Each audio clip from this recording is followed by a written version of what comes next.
विद्यार्थियों, हमारा जो चैप्टर चल रहा है वो चल रहा है जलवायु का।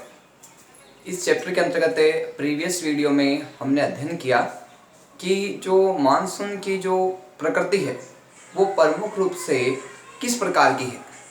प्रमुख रूप से हम देखते हैं कि मानसून की जो शाखाएं हैं उसको दो भागों में विभाजन किया गया है। कितने भागों में विभाजन किया गया है? दो भागों में। अरब सागर की शाखा और दूसरी है बंगाल की खाड़ी की शाखा। इस प्रकार मानसून की प्रकृति को प्रमुखतः दो भागों में विभाजन किया गया। किसमें? अरब सागर की शाखा और बंगाल की खाड़ी की शाखा, जिसके तहत हम मानसून की जो प्रकृति है उसको समझने का प्रयास करेंगे और इसके साथ ही किन क्षेत्रों में किस समय वर्षा प्रारंभ होती है इसके बारे में विस्तार से चर्चा करेंगे, विस्तार से अध्ययन करेंगे। तो सबसे पहले बात आती है कि अरब सागर शाखा है वो मुंबई में कब पहुंचती है। अरब सागर शाखा है उसका मुंबई में प्रवेश कब होता है, जिसके कारण वर्षा है वो प्रारंभ होती है। तो ध्यान रखना कि ये जो मुंबई में पहुंचती है अरब सागर की शाखा, ये पहुंचती है 10 जून के आसपास। कब पहुंचती है? 10 जून के आसपास का जो समय है वहां पे क्या है, ये मानसून शाखा प्रमुख रूप से मुंबई में पहुंच जाती है। आगे बात आती है कि बंगाल की खाड़ी की शाखा असम में पहुंचती है। बंगाल की खाड़ी की शाखा है वो मानसून लेके असम पहुंचती है। तो ध्यान रखना जून के प्रथम सप्ताह में ये असम पहुंच जाती है। तो इस प्रकार ध्यान रखना ये दोनों शाखाएं हैं, ये मानसून लेके पहुंचती है। सबसे पहले बात है मुंबई की कि मुंबई में पहुंचती है तो जून के 10 तारीख तक के आसपास लगभग पहुंचाते हैं। यही बात करें अपन बंगाल की खाड़ी की शाखा की कि ये असम में कब पहुंचती है, तो ध्यान रखना जून के प्रथम सप्ताह तक इसका प्रवेश है वो असम में हो जाता है।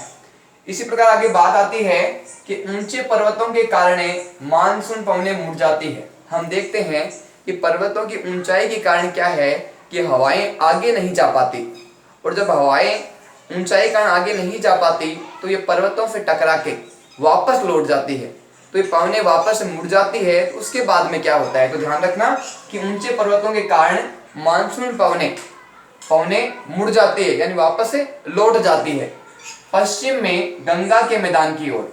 किस ओर लौट जाती है? पश्चिम में जो गंगा का मैदान है उस ओर ये पवनें हैं लौट जाती है। किन से टकरा के? ऊंचे पर्वतों से टकरा के ये वापस मुड़ जाती है और ये फिर कहाँ जाती है? पश्चिम में गंगा के मैदान की ओर है ये पवनें मुड़ जाती है। बात आती है मध्य जून तक अरब सागर शाखा पहुंचती है, यानी जो अरब सागर शाखा है मानसून की ये मध्य जून तक कहां तक पहुंचती है, तो ध्यान रखना सौराष्ट्र, कच्छ एवं देश के मध्य भाग तक। यहाँ पे ध्यान रखना एक बात है, ये बात चल रही है मध्य जून तक की कि मध्य जून तक जो अरब सागर की शाखा है वो कहाँ पहुंचती है, तो ध्यान रखना सौराष्ट्र, कच्छ और देश के जो मध्य भाग है यानी बीच के भाग है देश के, वहां तक क्या है कि ये अरब सागर की शाखा है ये पहुंच जाती है। आगे बात आती है अरब सागर शाखा और बंगाल की खाड़ी की शाखा आपस में मिलती है, यानी दोनों जो शाखाएं हैं, हमने मानसून की प्रकृति को दो भागों में विभाजन किया था, अरब सागर की शाखा में और बंगाल की खाड़ी शाखा में।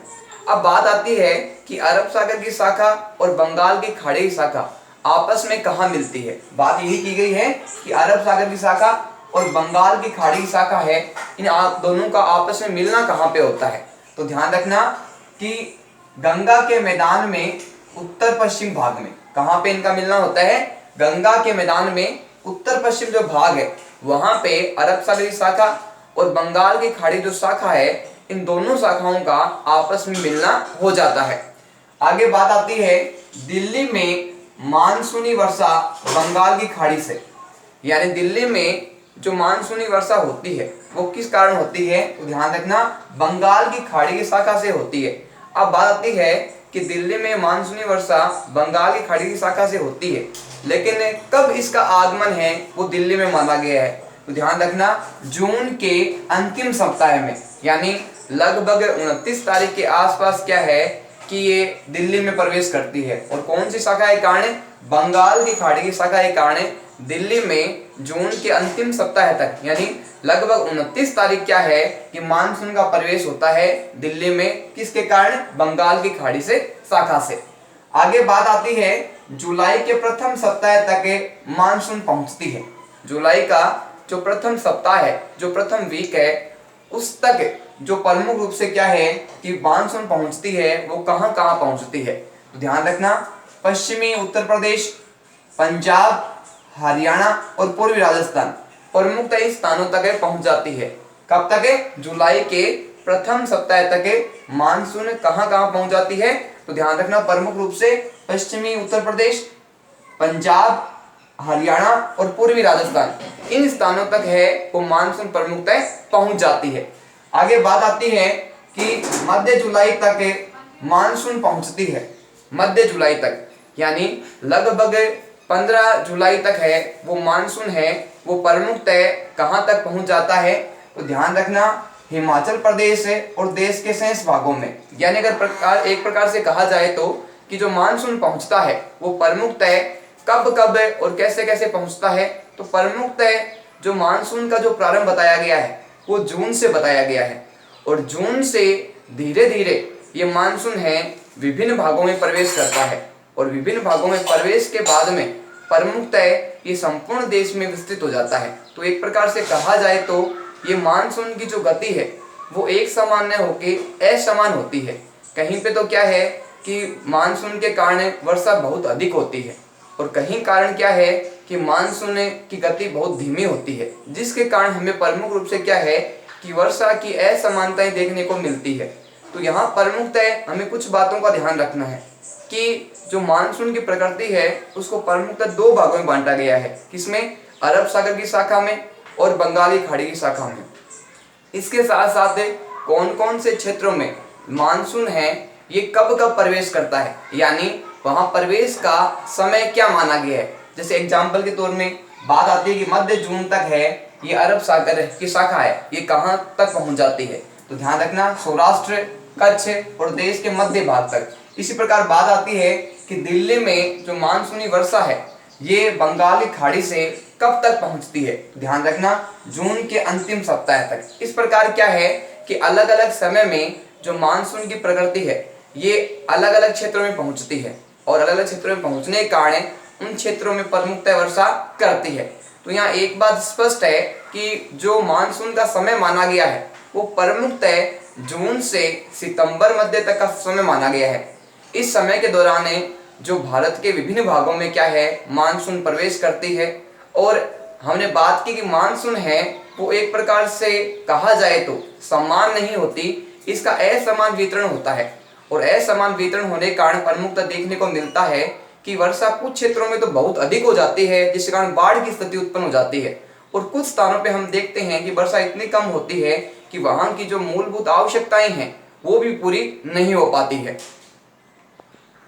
जिस प्रकार मानसून के आगमन का समय निर्धारित है, उसी प्रकार से क्या है कि मानसून की वापसी का समय भी क्या है कि निर्धारित किया गया है। जिस प्रकार हमने बात की कि मानसून का जो प्रमुख समय माना गया है वो जून से प्रमुखतः सितंबर मध्य तक माना गया है। इस समय देश के विभिन्न भागों में वर्षा होती है, लेकिन निश्चित समय के बाद बारिश होने के बाद में जो मानसून है वो वापस लौट भी जाती है। इसके बारे में विस्तार से चर्चा करेंगे, विस्तार से अध्ययन करेंगे, और कुछ ऐसे क्षेत्र जहाँ पे वर्षा है वो अलग समय में होती है उसके बारे में विस्तार से चर्चा और अध्ययन करेंगे। सबसे पहले बात आती है मानसून की वापसी अपेक्षाकृत एक क्रमिक प्रक्रिया है। जिस प्रकार जैसे मौसम है वो बदलते रहते हैं, ऋतुएं हैं जो बदलती रहती है, सर्दी गर्मी है आती जाती रहती है, ठीक उसी प्रकार क्या है कि मानसून भी एक निश्चित समय पे आती है और निश्चित समय के बाद में मानसून है वो वापस लौट जाती है। तो एक ये निश्चित प्रक्रिया है जो घटित होती है और घटित होने के बाद में वापस लौट जाती है।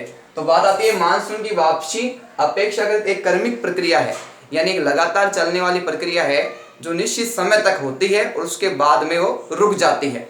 बात आती है भारत के उत्तर पश्चिमी राज्यों से सितंबर में प्रारंभ हो जाती है, यानी मानसून की जो वापसी है वो प्रमुखतः कौन से क्षेत्र से कब प्रारंभ हो जाती है।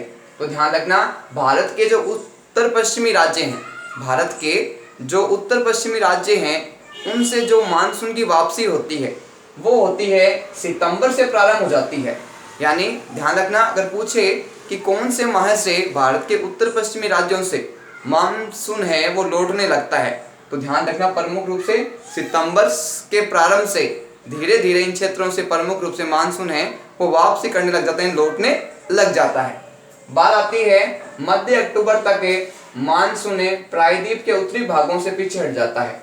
अब बात आती है कि अक्टूबर माह में मानसून है वो कौन से क्षेत्रों में पीछे हट जाता है, यानी वहाँ मानसून की प्रक्रिया हो चुकी है और वापस मानसून की प्रक्रिया पे बंद हो जाती है वहाँ पे। तो कब होती है? मध्य अक्टूबर तक मानसून है वो प्रायद्वीप के उत्तरी भागों से, कौन से भागों से? प्रायद्वीपीय भाग, उत्तरी भागों से पीछे हट जाता है, यानी वहाँ पे वर्षा करने के बाद में शांत हो जाता है और उसके बाद में एक निश्चित समय के बाद में वापस लौटता है। तो ऊपर बात आई कि भारतीय उत्तर पश्चिमी भागों में कब तक है कि सितंबर के में प्रारंभ तक, और यहाँ बात आ रही है मध्य अक्टूबर तक है ये जो मानसून है ये प्रायद्वीप के उत्तरी भागों से पीछे हट जाता है। इसी प्रकार बात आती है प्रायद्वीप के दक्षिणी आधे भाग में वापसी गति तीव्र होती है, यानी प्रायद्वीप के दक्षिणी आधे भाग में क्या है कि जो इसकी वापसी है वो बहुत तीव्र गति से होती है, बहुत तेज गति से वापस से लौटता है। जिस प्रकार प्रवेश भी तेज गति से करता है उस प्रकार लौटता भी क्या है कि यहाँ तेज गति से वापस इसका लौटना होता है। बात आती है दिसंबर के प्रारंभ तक देश के समस्त भागों में मानसून वापसी। प्रमुख रूप से अगर कहा जाए तो हमने मानसून की वापसी है ये दिसंबर के तक लगभग समस्त देश के भागों से मानसून की वापसी हो जाती है, जहां प्रारंभ क्षेत्र जून माना गया है और धीरे धीरे क्या है कि ये सितंबर में, अक्टूबर माह में और दिसंबर माह में देश के विभिन्न हिस्सों से मानसून की प्रवृत्ति है वो प्रमुखतः लौट जाती है और विभिन्न स्थानों पर वर्षा कर देती है।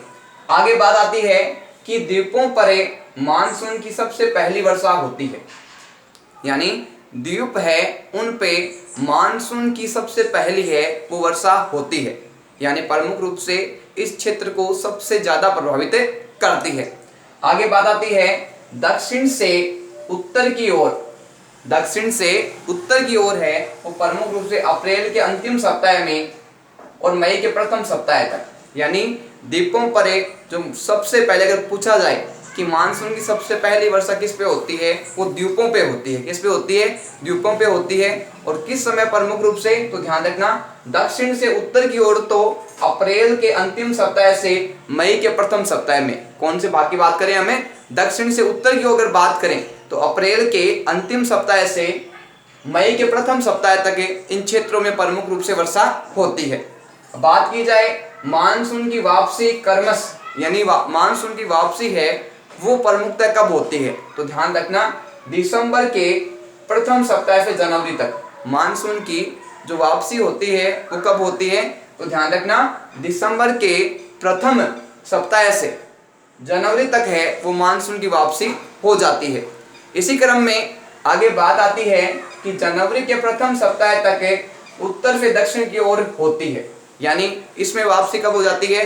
तो प्रमुख देखने को मिलता है कि जनवरी के प्रथम सप्ताह तक उत्तर से दक्षिण की ओर इसकी है वो वापसी प्रमुखतः हो जाती है, वापस लौट जाता है। इसी प्रकार आगे बात आती है कि इस समय देश का शेष भाग शीत ऋतु में होता है, यानी प्रमुखतः बात की जाए इन क्षेत्रों की तो इस समय यहाँ वर्षा हो रही होती है प्रमुखतः, और यहाँ पे वर्षा होने के कारण हम देश के अन्य भागों की स्थिति देखते हैं, अन्य स्थानों की स्थिति देखते हैं तो प्रमुखतः देखते हैं कि जो ये जनवरी और जो दिसंबर माह है, ये जो दिसंबर है और जनवरी माह है इस समय देश के शेष भागों में क्या है? शीत ऋतु की लहर है वो प्रमुखतः देखने को मिलती है। तो एक प्रकार से कहा जाए तो जो वर्षा है वो असमान रूप से होती है, एक निश्चित समय में देश में प्रवेश करती है, किसके माध्यम से? अरब सागर और बंगाली खाड़ी की शाखा से, और एक निश्चित समय में वर्षा होने के बाद में एक निश्चित समय के बाद वापस ये वर्षा है ये मानसून की जो अरब सागर और बंगाली खाड़ी की शाखा है ये वापस लौट जाती है। और कई बार हम देखते हैं कि ऊंचे ऊंचे पर्वतों से टकराकर ये पवने लौट जाती है और कुछ स्थानों पे वर्षा बहुत कम होती है। तो इस प्रकार हम देखते हैं कि जो द्वीप है उन पे वर्षा सबसे पहले प्रारंभ होती है। और कुछ स्थानों पे हम देखते हैं कि जहाँ जनवरी के प्रथम सप्ताह से उत्तर से दक्षिण की ओर होती है ये वर्षा, वहाँ हम देखते हैं कि इस समय देश के जो शेष भाग है, देश के जो अन्य क्षेत्र है, वहाँ प्रमुखतः इस समय क्या है, शीत ऋतु का समय यानी ठंड का समय चल रहा होता है।